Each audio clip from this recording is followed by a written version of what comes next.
পরিযায়ী শ্রমিকদের উপরে যে হামলা লাগাতার হচ্ছে ভারতবর্ষের বিভিন্ন রাজ্যে, তার মধ্যে একটা উড়িষ্যা। সেখানটায় আমার জেলার জুয়েল বলে একটা যুবক, জুয়েল রানা, তাকে কত লেগে পিটিয়ে মেরে দেওয়া হলো। গতকাল আবার মুর্শিদাবাদের সাগরদিঘির ছেলে উড়িষ্যা থেকে ছত্তিশগড় যাচ্ছে, পিটিয়ে আগুন ধরিয়ে দেওয়ার চেষ্টা করা হলো।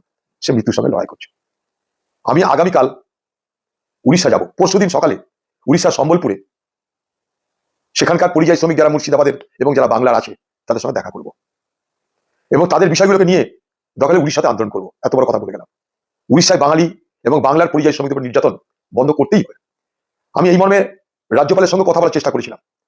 রাজ্যপাল, তার আমি সাক্ষাৎ চেয়েছিলাম, কারণ তিনি পশ্চিমবঙ্গের রাজ্যপাল, তারও জানা উচিত।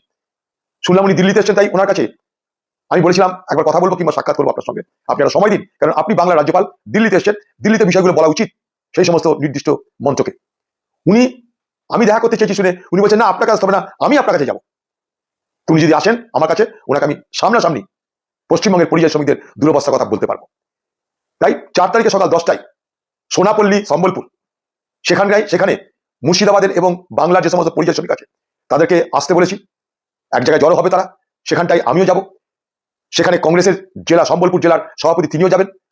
আমরা তাদের সাথে আলোচনা করে আগামী দিনে তাদেরকে কি করে উড়িষ্যায় রক্ষা করা যায় তার রূপরেখা তৈরি করার ব্যবস্থা করব এবং উড়িষ্যাতেই আগামী দিনে আরো বড় আন্দোলন করবার চেষ্টা করব। বাংলায় যারা যারা কংগ্রেসের নেতা ওয়ার্কার আছে, যদি সম্ভব হয় তারাও যেন সম্বলপুরে চলে আসে। সবাই মিলেই আমরা সেখানটায় তাহলে তাদের কথা শুনতে পারবো, জানতে পারবো। কেউ যদি সুযোগ পায় তারাও যেন চলে আসে।